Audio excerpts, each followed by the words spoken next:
राजा दशरथ जी पुत्र का जन्म कानों से सुनकर मानो ब्रह्मानंद में समा गई। मन में अतिशय प्रेम है, शरीर पुलकित हो गया।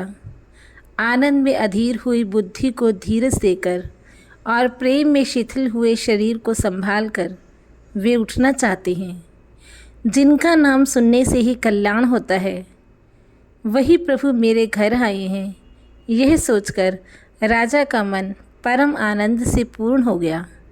उन्होंने बाजे वालों को बुलाकर कहा कि बाजे बजाओ। गुरु वशिष्ठ जी के पास बुलावा गया। वे ब्राह्मणों को साथ लिए राजद्वार पर आए। उन्होंने जाकर अनुपम बालक को देखा, जो रूप की राशि है और जिनके गुण कहने से समाप्त नहीं होते।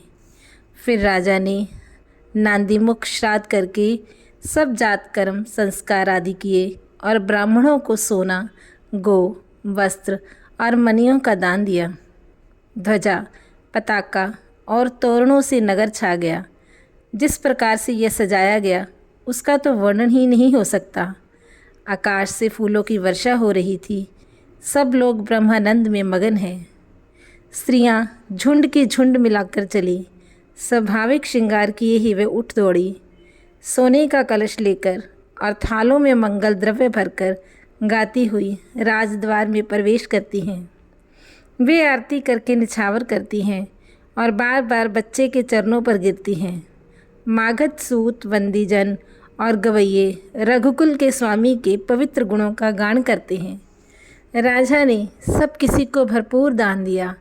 जिसने पाया उसने भी नहीं रखा, लुटा दिया। नगर की सभी गलियों के बीच बीच में कस्तूरी, चंदन और केसर की कीच मच गई। घर घर मंगलमय बधावा बजने लगा, क्योंकि शोभा के मूल भगवान प्रकट हुए हैं। नगर के स्त्री पुरुषों के झुंड जहाँ तहाँ आनंद मगन हो रहे हैं। कैकेयी और सुमित्रा, इन दोनों ने भी सुंदर पुत्रों को जन्म दिया।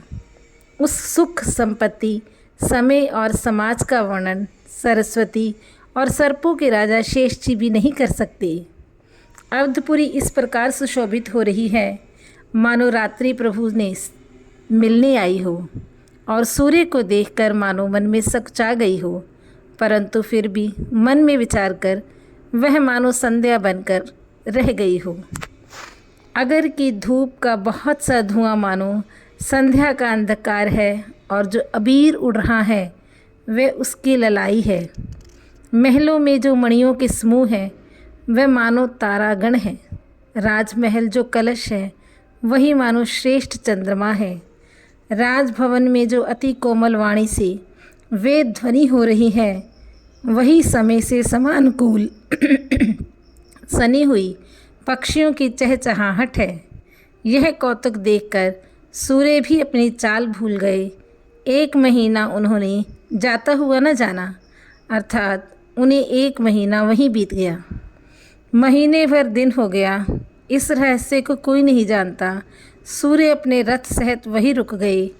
फिर रात किस तरह होती, यह रहस्य किसी ने न जाना। सूर्यदेव गुणगान करते हुए चले। ये महोत्सव देखकर देवता, मुनि और नाग अपने भाग्य की सराहना करते हुए अपने अपने घर चले। हे पार्वती, तुम्हारी बुद्धि श्री राम जी के चरणों में बहुत दृढ़ है, इसीलिए मैं और भी अपनी एक चोरी की बात कहता हूँ, सुनो। काकभुशुंडी और मैं दोनों वहीं साथ साथ थे, परंतु मनुष्य रूप में होने के कारण हमें कोई नहीं जान सका। परमानंद और प्रेम के सुख में फूले हुए हम दोनों मगन मन से मस्त हुए गलियों में तन भन की सुधि भूले हुए फिरते थे। परंतु यह शुभ चरित्र वही जान सकता है जिस पर भगवान श्री राम जी की कृपा हो। उस अवसर पर जो जिस प्रकार आया और जिसके मन को जो अच्छा लगा, राजा ने उसे वही दिया। हाथी, रथ, घोड़े, सोना, गोए, हीरे, भांति भांति के वस्त्र राजा ने दिए। राजा ने सबके मन को संतुष्ट किया। इसी से सब लोग जहाँ तहाँ आशीर्वाद दे रहे थे कि तुलसीदास के स्वामी सब पुत्र, चारों राजकुमार दीर्घायु हो। इस प्रकार कुछ दिन बीत गए। दिन और रात हुए जान नहीं पड़ते। तब नामकरण संस्कार का समय जानकर राजा ने ज्ञानी मुनि वशिष्ठ जी को बुलाया। मुनि की पूजा करके राजा ने कहा, हे मुनि, आपके मन में जो विचार रखे हों वे नाम कहिए। मुनि ने कहा, हे राजन, इनके अनेक नाम अनुपम हैं, फिर भी मैं अपनी बुद्धि के अनुसार कहूँगा। ये जो आनंद के समुद्र और सुख की राशि है, जिस आनंद सिंधु के एक कण से तीनों लोग सुखी होते हैं, उन आप सबके बड़े पुत्र का नाम राम है, जो सुख का भवन और संपूर्ण लोगों को शांति देने वाला है, जो संसार का भरण पोषण करते हैं। उन आपके दूसरे पुत्र का नाम भरत होगा, जिनके स्मरण मात्र से शत्रु का नाश होता है। उनका वेदों में प्रसिद्ध शत्रुघ्न नाम है, जो शुभ लक्षणों के धाम श्री राम जी के प्यारे और सारे जगत के आधार हैं। गुरु वशिष्ठ जी ने उनका लक्ष्मण ऐसा श्रेष्ठ नाम रखा। गुरु जी ने हृदय में विचार कर ये नाम रखे और कहे, हे राजन, तुम्हारे चारों पुत्र वेद के तत्व हैं, जो मुनियों के धन, भक्तों के सर्वस्व और शिव जी के प्राण हैं। उन्होंने बाल लीला के रस में मुख माना है, सुख माना है। बोलो सियावर रामचंद्र भगवान की जय।